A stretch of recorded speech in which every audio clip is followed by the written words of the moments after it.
pretty good. It's just a little chilly. I Cool. wish it was a little warmer outside, but that's about all. Where you at, New York? No, so I'm in Louisville, Kentucky. Oh, okay, cool. I've never Yeah, been there before. yeah, it's all right. Yeah. It gets cold though. Yeah, it gets like really cold here. Sometimes it like even gets like in the 20s really, so it gets pretty cold up here. Damn. Yeah. No way. I haven't been in, I don't think I've ever been in weather it's in the 20s ever. Yeah, Like I that's really want crazy. to move somewhere that's really warm. Yeah, you grew up there? Yeah, I've been here all my life. Okay. Yeah. Okay, cool. That's what's up. Yeah, so today I just wanted to do it to interview you for our magazine. I'm just going to ask you a couple questions about your life and your career and everything. So if you wanted to start off, and I'm also recording on here as well, and on my Okay, if you cool. just wanted to start off just telling me about yourself and how like growing up in San Diego and riding and everything. Yeah, so I grew up in San Diego and I started racing BMX first. It was like a preschool teacher that kind of like told my parents about it. And since I had liked riding bikes so much, they just brought me. And ever since I went there, I just couldn't stop going back. I just kept going and kept riding. And we're blessed enough, here in San Diego with the weather that you can do it year round and just stay on your bike. A lot of places in the winter, like some people can't ride or they have indoor facilities or it's just a little not as accessible to do it as California is. So I feel like that's like a huge kind of like privilege that we have over here is just having that kind of weather and being able to ride all the time. So yeah, I just like got into BMX racing first and just kind of like just was super competitive with that, and my dad was super supportive and took me to all kinds of races. My mom was supportive too, but she didn't travel as much with me. It was just mainly me and my dad. Hmm. And in BMX racing there's not too many black people that race. It's kind of like a obviously it's a more white dominant type of sport, but there were definitely other black people around that raced, and like I have a few friends that we just stay in touch through then. It's like a connection you just have through those types of people, and like the fact that they were even at the racetrack on a bike with their dad too. It's just like it's just something that we can always connect with and relate to, and I stay in touch with those people. And yeah, it was cool. It's a huge community. It's kind of like it's like an underground thing. I feel like if you don't know about it, you would never even hear about it. But once you find out about it, you kind of follow the racing thing and travel different places around the country and kind of just, yeah, just have these big races and meets with different people and people from all over. And I think I just started winning like local races before I started doing national stuff. So Hmm. I kind of just like it was like district titles I would win and state titles, and kind of from there I branched out and started going to bigger races, and they put me in like this national age group bracket, and I was able, it's called like NAG 1, so I was able to win that. And just from racing it was just so competitive that from doing that I had to stay on top of that too. So like the next year you have to try to defend your title, and if you didn't, it would just all these different kinds of emotions. I feel like I got to experience at a young age because I was so passionate about racing and being on my bike and stuff that it kind of, if I lost, it hurt, but I had to go out and train harder, and that whole process kind of burnt me out by the time I was like 13 or 14 years old. I was like, my dad was training me, and one day I just told him, like, I can't do this anymore. This is it's too much. But it wasn't the fact that I didn't love riding. It was the kind of the competitive aspect of racing from start to finish every time. It was like it was fun when you ride practice, but the ultimate goal is to like win races. And for me, I just wanted to ride my bike and have fun and enjoy that. So my dad didn't take it any type of way. He supports whatever I'd want to do. And as soon as he figured that out, he started taking me to the skate park. And from when I was like 14 to like 17, I was just like going to the skate park damn near like every day and learning tricks and just playing on my bike rather than being competitive with it. There's still contests you can do that, but the whole thing around it is just to just have fun and express yourself and do freestyle and just jump around. And that's what I really gravitate towards, and what I really loved ultimately with riding bikes was jumping in the air and that type of stuff. And Yeah. racing was just, it was where I was able to do that, but it was so serious and competitive that it drew me away from it, you know, and I just wanted to just have fun, and it led me to where I'm at now and just freestyle and just riding my bike for a living. It's a blessing for sure. Yeah, it's always really nice to have like your passion turn into like your career and everything. Because I know a lot of people, they don't really do their passion for their job, and it like Right. it's like makes them like depressed and stuff like that, kind of because they're not fulfilling their dreams and stuff like that. So that's really dope that Hmm. you were able to like you're able to do like your childhood dream now, and that's how you work and that's how you make money and stuff. So Yeah. Thank you. Yeah, it's a blessing for sure. yeah. And so I want to talk a little bit about COVID and like how your life has Hmm. changed during this time, like with your competitions and stuff like that. Yeah. So at the start of it, I think in like March, even the beginning of the year, there wasn't really any contest going on anyway, but it was kind of so unexpected that there was nothing you could really do about it. And when it happened, um, I kind of just like at one point it was so weird to even go outside. So to even show that you were riding your bike and doing that type of thing was kind of like, you know, not a thing your sponsors would support or a thing that you wanted to show right off the rip when this thing started. And I like was even just like doing like bunny hop tricks in my house and filming videos to create contents like here and there. I was just doing whatever I could, but once we figured out it's okay to kind of go outside and just go for it, I started filming. And in like March is when I say I started filming for my new Rockstar Energy like video part.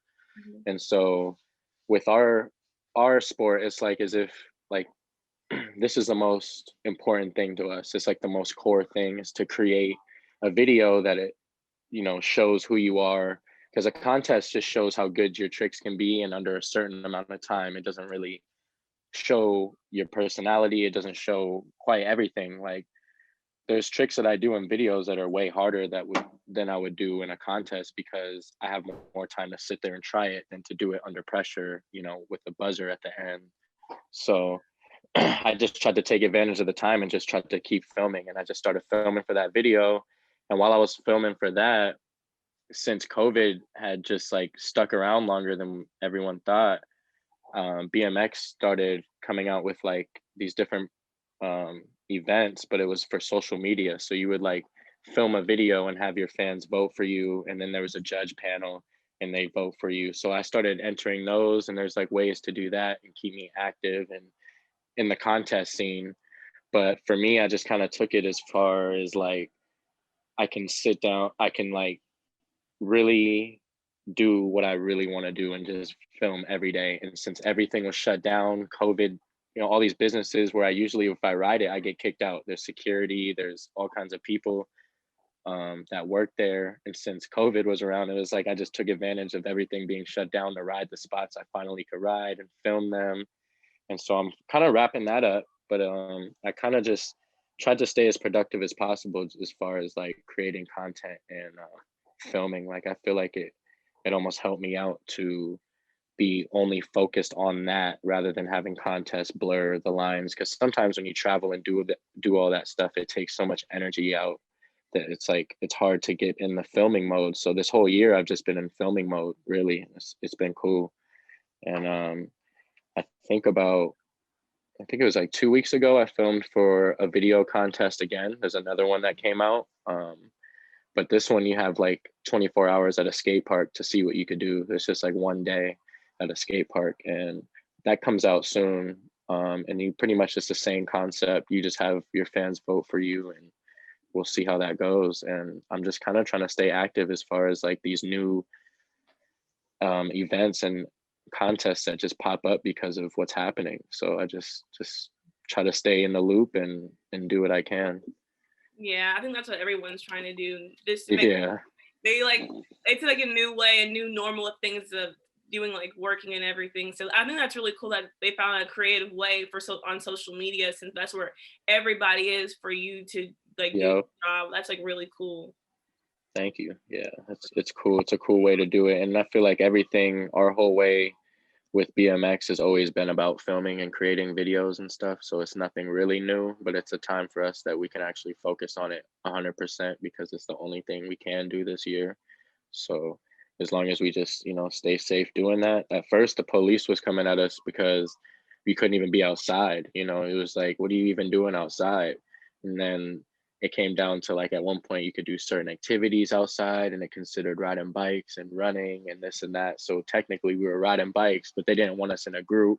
And you have your filmer, you have a photographer and your friends, and it looks like you're in a group. So it was kind of hard to, dodge all of those little factors. But now I think they're a lot more lenient in letting people kind of like be outside and you can obviously play outside. It can't, be hurting nobody. But as long as we stay as safe as we can and stay, social distance or whatever, I think we'll be fine. So Yeah. I know like where I live, like you could like run and stuff like that at hmm the park, but like the picnic table was shut down, like the playground was shut down. It was like yeah, I think even like the dog park was shut down too. And it's they did crazy. not want like no one huddled around or anything. I just think that was Yeah, yeah, it was like a little weird, but at least we still got to go outside. So yeah, yeah, exactly. and so during the pandemic, obviously the Black Lives Matter movement was really big. And a light was shown nationally on the struggles of African Americans and what we face every day. How has hmm the Black Lives Matter affected the writing industry? In the riding industry, I say, well, it did affect a lot of things. It stirred up a lot of stuff at first, as far as like people and like, because I think when it first came out, it was almost like people were pointing fingers at who had been racist in the past or might have done things, and things were just kind of opening up and like clearing out in the industry. But I think all that stuff has always been important. But like right now is it's just like now it's on a stage for people to actually hear us and hear what people might have gone through. But I think it's just affected, like, I think it's funny because I think like black people have always shined in the kind of sports that they do or whatever, but like think now it's just like people really see us and really appreciate us and really appreciate what's going on is kind of affecting that and making people like, oh, that not everybody's doing, people just have a crazy perspective of all that. But I think that we're doing something good and following our passion and riding and being black and doing something great and nothing bad, nothing attached to it. I think just makes people support it, and people like, I don't know. I don't think it's like necessarily made anything worse. I think it's only just like flush things out so now people can understand and be more open in the industry and kind of like understanding what we might go through and the way we might have to move just because of what our skin color is. And it just put it into a good light where people can, finally really hear us. Hmm. But yeah, it's just crazy. It's Yeah, crazy. I agree. I Yeah. think like showed like a really big light on everything. Even like I even like at my job, we had a like one of the first diversity meetings. Like it just like hmm it's like everyone wants to understand now, like because it's a really big issue now. But to be honest, I feel like everyone should have been on this. Like it shouldn't have to come down to a big pandemic for people to understand like what Black people go through, what Exactly. minorities go through. So Exactly. yeah, it's good that it's happening now, but I'm just like it should have been happened. Yeah, exactly. That's how Yeah, I felt too. I felt the same way. But I mean, I'm not the first to do this thing in BMX or be a black person in BMX. And I always followed. It kind of inspired me. The first time I had ever, when I was racing, I had seen, like these dudes like Edwin De La Rosa or even Nigel Sylvester and certain people. They were in New York and they were black and they had style and they made me feel like I want to do that. I want to do my thing and express myself on my bike and be cool and dress how I want to do it, rather than like BMX or BMX racing. What I was doing, you're kind of stuck in a uniform with a helmet, and you can't really do it all the same way. So that's when I think I really realized like there's this edgier side. And to me, when there's, I don't know why, but just seeing it like these black dudes riding, they have a different style. It's just this automatic style that, you know, these other riders might not have, just for being who they are, you know, and just for being who they are on their bike. It just translates towards style because they look cool and their riding style's cool. So the tricks they're doing are cool. So it just made me feel like, you know, there's a whole lane that there was for me, especially because they had kind of paved that, you know, they had kind of opened those ways for us to get in there. And now there's more black riders than ever, but it's still not really that many. It's but I mean, I think a lot of black riders right now are shining, and they have a lot of talent.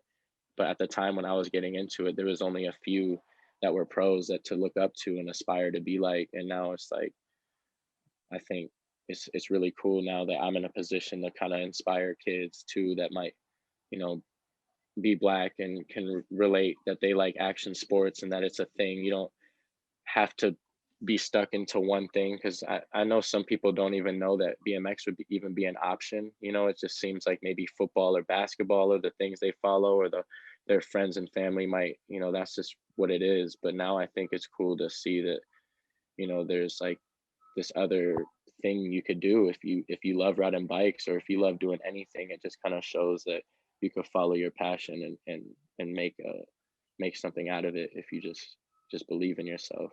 Mhm. So Yeah, you were leading into my next question. How are you helping change the stigma around BMX in the Black community? yeah, I just kind of think, yeah, with just following my passion and having fun, and showing it now with social media, I think is such a big stage for us now, that like before it wasn't such a thing, but now people actually see us. And like I've been growing my hair out for like 3 years now, and like even having dreadlocks and just being myself. And I feel like it just creates like a whole new lane. Like Brad Sims, he's another BMX rider I've always looked up to, and he has dreadlocks, super long dreads, and I just always thought that was sick. And like how it's just, I don't know. I think it's just like with social media and all the tricks that we're able to do and just being ourselves and wearing cool fits. It just like, I don't know. If I was a kid, it's like hard not to want to be like that in some sense. Like even if you weren't riding a bike, it's like how could you be that way in whatever sport you do? Or I don't know. I'm inspired by a lot of different, you know, um, like sports and like music. So I kind of try to use those types of things in fashion, and put it into what I like and what I can do and what I'm good at, but try to like express myself so that when you watch my videos or you see stuff of me, that you could kind of tell that you could feel the vibe from how I do my thing. So I just try to like, yeah, I don't know. I'm not trying to change the stigma. I'm just trying to kind of almost like maintain it and help it like stay up and get it even better than we ever thought it could be. And I think Nigel Sylvester does a really good job of that too. I look up to how he does his thing. So it's I think it's cool that we're all trying to, you know, maintain our passion, have fun, and show it. And kids just want to be like that too. It's just like automatic. You couldn't want to be like that and have fun. So yeah, it's dope. I always, and even like there was dirt bike racing when I was like grew up. BMX racing, I always like wanted to get into dirt bikes and stuff too, but it was obviously more expensive to get those kinds of bikes and work on that every year. But James Stewart was this other athlete that was so good. He was a huge inspiration in my career, because with racing, it was like the same way I took it with freestyle and the people I mentioned earlier.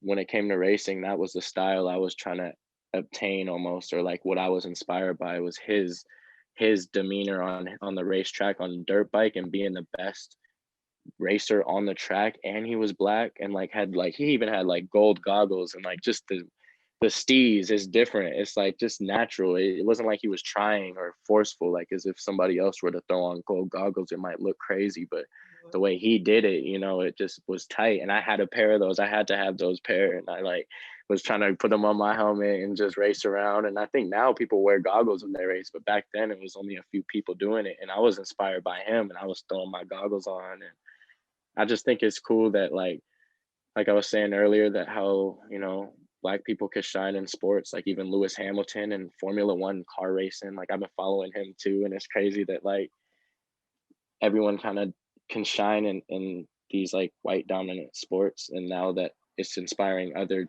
generations to do it, and one day it'll never be white dominant. It's just going to be everybody does it, because like Right. skateboard, yeah, like skateboarding now, you know, there's, I feel like there's just as many Black kids skating as white Yeah. kids this day, and you know, nowadays. So I feel like that's what it's going to become. Like that's just what it's growing to be like.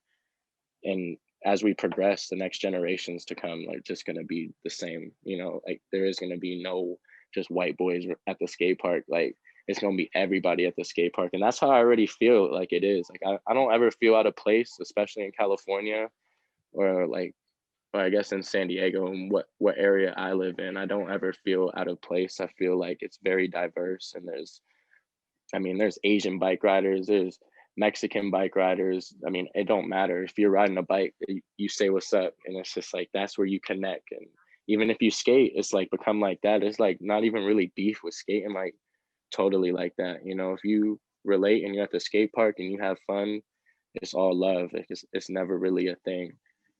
And I think it's cool. I think action sports just brings that all together, and it's just getting better. Like as years to come, like it's just more and more Black kids, more and more Mexican kids. Everybody's just riding and skating at skate parks now, so it's cool. Yeah. I know a Yeah, couple of my friends, they just started doing going to the skate park and getting into it, and they're like, "Star, you need to yeah. come, you need to come." You Even on gotta campus, pull up. I do. I need to. I Yeah. know a couple people on campus when I had went to University of Louisville. It was like all the Hmm. Black kids. They would just like skate to class, and I thought it was so cool. I'm like, bro, I wish I could skate. I wish Yeah, I could, but I always yeah. fall. But I I just know thought that. it was so cool. Like I always like looked at them in awe. Yeah, yeah. It's swaggy. You just to have the fit on too, going to school and you on the Yeah, board. It's cool, and you have the balance where you don't look like you're like trying. And it's like, yeah, once you figure it out, it's cool. But like more and more kids are doing it, and they're gonna be good. They're gonna be way better than us. Shoot, it's crazy. They think that what we do is normal now, and it's like, you know, it yeah. takes years to obtain these things, and they're gonna learn these things as their first thing they do, and it's just gonna progress the sport so crazy. Hmm. Yeah. So, what advice would you give to your younger self? Hmm. What advice? Hmm. Um, I don't know. I think I would say to kind of like, I always try to do my best to enjoy the moment, but like when I'm younger, it was hard for me not to look towards the future and like have goals, obviously, and like even when I'm filming a trick, I feel like nowadays when I'm doing those things, I'm enjoying each moment, each minute that it's happening. But like I'd be so stressed out trying to get a trick at the same time, it'll take hours to get it. But like I would just tell myself when I'm younger to just live in the moment, like live and be in that moment, because these things and those opportunities I had, you almost, when you're younger, you think they're just gonna last forever or they're just gonna get better. And with like this pandemic happening, and you just never know what could happen. And I was on Nike in 2018 was the last year I was on them, but I was on for like 7 or 8 years maybe. um, and being a part of that, I got to travel the world and film a lot. And when I was younger, I just thought it was almost like forever. I didn't know, like I thought that was, because that's what I looked up to, the riders that were doing it, like Nigel, Dennis Anderson, Garrett Reynolds. They were all on Nike before me, and they were traveling the world and filming. So to me, that was just normal. Like that's just what it is. And like now that that's not happening as much, and I'm not on Nike, and there's not like the same type of opportunities, and I just feel like it's just like maybe I would just tell my younger self to enjoy the moments, because I was always kind of like thinking of the next day or the next event or the next stuff that's happening, and it's hard to just really enjoy them. So now I find myself when I'm filming and stuff that I'm enjoying those little things, like the little work that you put in. I mean, it's a lot of work, but it's like these little moments where like you wouldn't really, appreciate them because you're getting to an end goal. I'm trying to get to the main trick and land that. But now I just appreciate the little things in between and the stuff that it takes to get there. Hmm. But yeah, it's hard because I feel like at the same time when I was living in the moment, but not fully, not to like the knowledge that I have now. But like I couldn't have gave myself that knowledge without going through that. So it's kind of hard to like tell my younger self to be like that if I wouldn't have known, nothing but that. So, Hmm. but I would just say, yeah, just live in the moment and enjoy it, enjoy everything Yeah, that's because it's a blessing, just to ride a bike and travel and do all these things is crazy. So just, yeah, just be super thankful for it. yeah, that's what I'm trying to do. My parents always tell me to try to live in the moment and just enjoy the process of. Because I'm only Yeah. 22, so maybe just enjoy the process. You'll get to where you need to go. Just enjoy life now, because you never know what may happen. Hmm. So Exactly. yeah. Yep.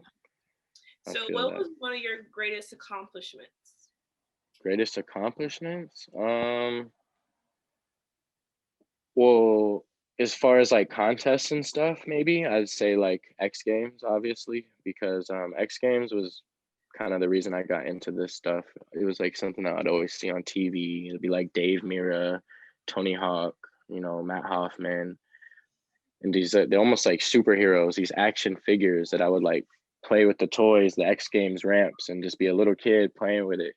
And so to even when I got my first invite in 2011, I was an alternate, and that was just surreal. It was like a unreal moment to even have an invite and be around these other athletes and legends in on this stage and with the people that I look up to competing against. I didn't get to ride that year, but the year after that, I got an invite. I think it was 2012, and I got second, so I got a silver medal. And then 2013, I got first. So I think 2013 getting a gold medal was like probably the biggest achievement just because of the nostalgia of the event that I was in, because like just having that moment that I'm actually riding in an event that I had only dreamt of and only seen as a kid. It's just unreal. So yeah, I think even just the invite part was a win for me, but being able to actually have a gold medal from the X Games is just crazy to just think, to look at and think, Yeah. yeah, like the whole thing is that's what I grew up on, especially my era. Like I was born in 94, and I feel like that's when action sports was already kind of, it was getting there. And so when X Games and stuff came out, it was like the biggest thing. Like it was all over, and yeah, so just to think I have a medal from that, and I used to play with like the little X Games toys. This is crazy. That's probably like the biggest achievement for sure. Yeah. So what's next for you? What's next? I'm just kind of trying to finish up this Rockstar video part I started in March. Hopefully that comes out soon. There's just like a few things I need to film but it's kind of like bigger things because it's towards the end of the video. So obviously they're like things I've been kind of holding off to do, or like things that might scare me that I know I need to just do and finish the video up. And so I got to do that. And like I said, that one video contest is coming out soon where I went and filmed at the skate park for like 24 hours or whatever. But yeah, just filming and staying on it and riding. Um, I think that's the only thing I can do. It's like not too much. Like I can't really plan traveling and stuff like that. But I'm getting married next year, so that's up next for sure. I mean, other than riding, Congratulations. yeah, thank you. You're Well, other than riding, that's I'm looking forward to that. That's gonna be in July next year, so that's a big deal. I mean, I'm just like starting a whole new chapter of my life that I feel like I'm ready for, and I never thought I'd be ready for. It's just kind of crazy when you actually feel ready. You never know when that's gonna happen, but it's cool that they did, and yeah, I'm looking forward to doing that, tying the knot. Are you nervous? I'm not nervous. I'm more anxious and kind of like I've only been to a couple weddings, so it's like I don't really know. Yeah. Like, yeah, I don't know. It just feels like I know people say it's just a celebration and, it shouldn't be much stress at all, but to me, it just having all those people together, all Yeah, of our loved ones, it's just, I don't know. I know I'm gonna have to talk to everyone, and it might be just, know, a little nerve-wracking for that part, but, like, I know it's gonna be all good. I'm not really tripping. I'm just more anxious about the whole situation because, yeah, it's like as if I want it to just happen tomorrow so I could just do it. Like, I'm just yeah, anxious to just, get it done, but, yeah, yeah. I'm That's excited. super exciting. Did you guys have to like Yeah. plan it back because of Corona? Yeah, so when we did it, we somehow got a slot because everybody's, weddings were shifting, and there was one open date in July because it was right near July 4th. So it's like nobody really wanted to take it maybe, but we got in somehow. But when we got engaged last year, yeah, luckily when we went to our venue, there was a spot for us because people's weddings were getting pushed back because of Corona. They were getting so we were. I didn't know we were gonna have to either get pushed back or what, but we know that was a venue we wanted to be at. So luckily they just slid us in and we're in there. But yeah, I don't know. I'm kind of just curious too, and kind of nervous about the whole COVID thing being around still. Like, I don't want to have to be at a wedding with a mask on, or like, I mean, if you do, you do. I mean, that's Yeah. just what's normal. It's kind of even normal now. But I just feel like it just sucks that it can't be how it used to be or how Hmm. it's supposed to be. Yeah, But 'cause you might it is what it is. 'cause you might have to have like less people than what you wanted and stuff like that. So Right, yeah, right.